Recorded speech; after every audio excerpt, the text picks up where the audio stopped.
Welcome back, Daydreamer. Today we're putty and priming the G-Gundam.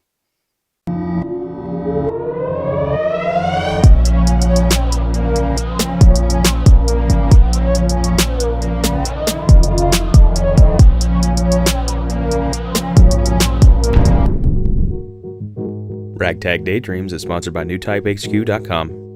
Okay, so we're going to be using Milliput Vallejo Surface Primer in gray. And as a bonus, I'm going to nerd out for my new airbrush. Ooh! Let's get started. So here is my older airbrush that I've been using for a while. The last time I put it up, knowing that I had a new one coming in, I knew I was going to take it all apart and give it basically just a really big clean. This is going to be used later whenever I finally break in to the Gaia notes. This is going to be my old crap airbrush that I'm going to use with this stuff because it is very, very volatile and has a lot of horrible, crazy chemicals in it. So hopefully this will come out to look like the outside of the bottom of the bottle there and be very mirror-like when I spray it. So in order to take this guy apart and make sure that it gets the deep clean that it needs, well, first you have to take it apart. We're going to do that now. And by the way, this is a moisture trap, so I have a hard time where I am. There's a little bit of dankness in this basement where I've got everything set up, and so I'm going to keep this on because the more I spray, the more you're aerating liquid. Even though I have a fair amount of ventilation going on whenever I do spray, it just kind of sticks around in the air a bit. I do wear a mask as well. Please use protection when you're spraying. Just a side note. But this will fill up with basically water vapor. And otherwise, it's pumping through the hose and it goes into your airbrush and it mixes up with the dilution of your paint, and then it'll spit, and that's not good. So I need one of these. You may or may not. It's up to you. If you think you might, get one. They're super cheap. This is a plastic one, and it does a pretty good job. That is a completely broke down airbrush that needs a lot of cleaning and love. Let's look at the new airbrush, shall we? Now that that's cleaned up. Okay. This is my new one. Now it is still a master airbrush because frankly I just don't have the money to get what I'd love to have for an airbrush, which is something more along the lines of an Iwata. I would love to have one of those, but it is not in the cards now. So sticking with the master brand, I think that it is a solid brand airbrush, but it's not the best of the best, and you know, you really don't need that unless you're really practiced and you'll make the best of it. So let's break into this. In this one I got a 0.2 millimeter nozzle, a 0.5 millimeter nozzle. Here's my 0.5 millimeter needle, my 0.2 millimeter needle, the new airbrush itself. As you can tell, it's a little fancier than the last one that I had. It's got some control points that are easy access, like this area here. I'm gonna have to do some practicing with this guy. I mean, it still has its cap where I lost the cap to the old one, and the cap is stuck. There we go. All right, and you know, that's nice and clean and lovely, so that's good.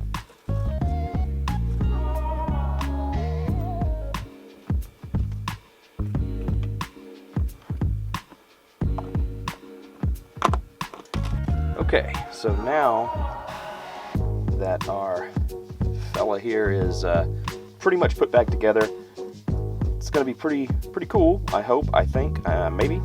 We're going to do a couple of different things on this guy to get him prime and paint ready. And then we got to prime him. So first things first, we're going to bend the head back here and we're going to make sure that that head gets puttied.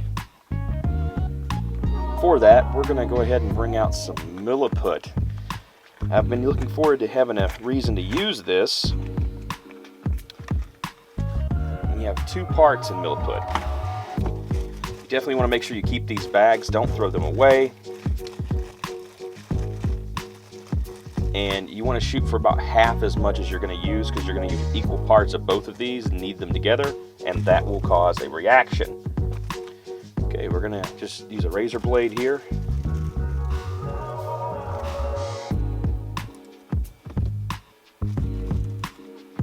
Move this up so we don't dirty that up. And for the bottom there, we're not really going to need a whole lot.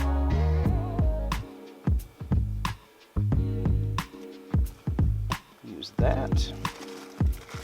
And for our other part,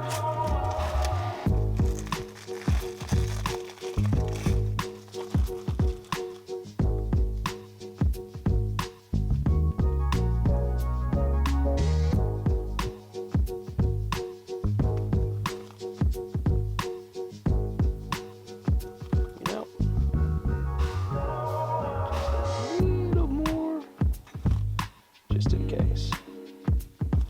Okay. For the sake of no mess, let's go ahead and get our gloves on.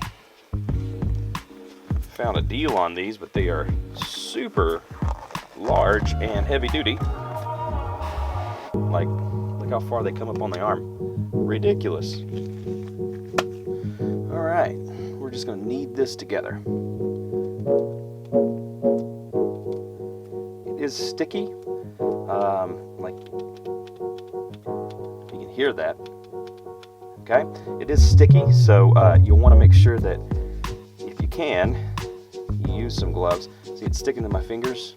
Yeah, so let's get this as put together and rolled together and mixed up as much as we can. I think that's pretty well and done.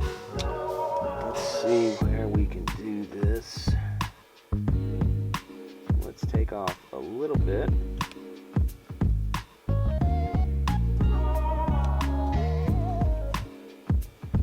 We'll take this guy out of there. First things first is getting it back here to try to... Wow, that's still too big. Okay.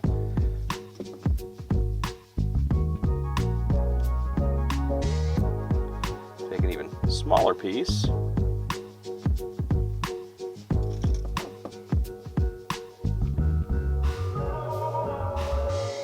it right in there. I know. Yep.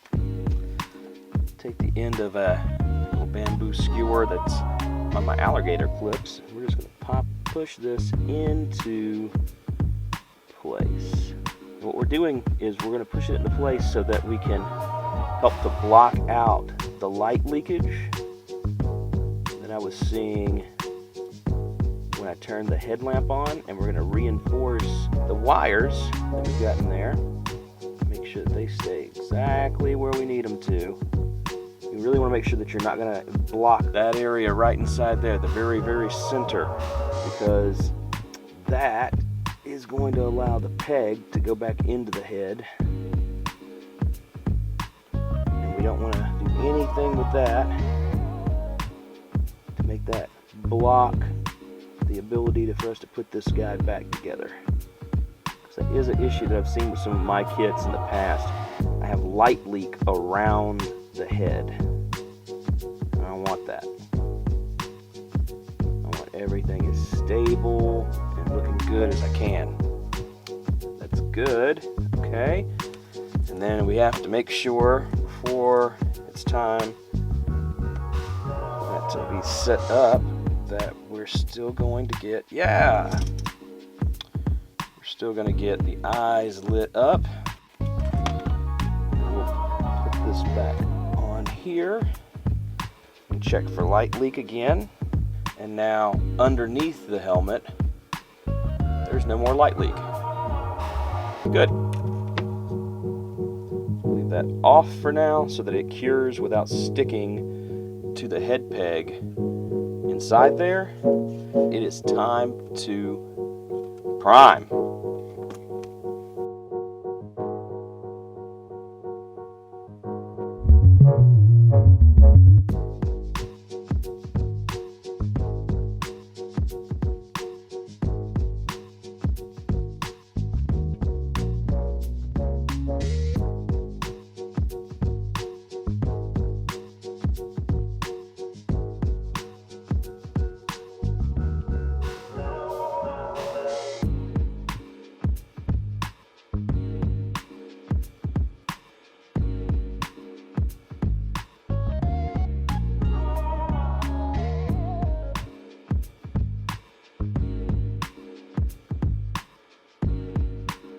Okay, so this guy is fairly primed and he's got a little bobblehead action there, but that's okay.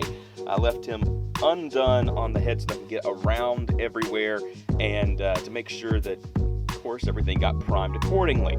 I do a really light prime on most stuff unless I change the color or add plot plate. And mainly that's just not necessarily there to surface it, and to surface it means to basically keep the texture consistent throughout. You won't really have the same texture on one piece than you will on another if you only prime certain pieces and you don't prime everything, at least a little bit. The primer goes on kind of thick, and it actually does have a texture. It's almost like a matte finish. There's a texture to it, so it will look a little off if you don't take that step. Another example of where I want the primer to really be a good consistency and not just a light coat is on these wing pieces. All of this, of course, was added on, and it's more of an orange-yellow color.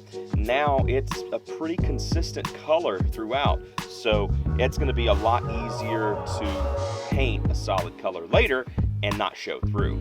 As always, if you're new here, please consider subscribing. If you're returning here, then you must like my content, so hit that subscribe button and the notification bell so that you know when I put out more videos like this. Like this video if you want. If this is something that you think someone else could benefit from, share away. And don't forget to check out these videos up here for more stuff from me. Remember, how you customize your kits, if you choose to or not, is completely up to you, because Gunpla is freedom, as we've heard through many of the Build Divers and Build Fighters series. Until next time, Daydreamer, I'm Justin, your Ragtag Daydreamer, and I'll see you soon.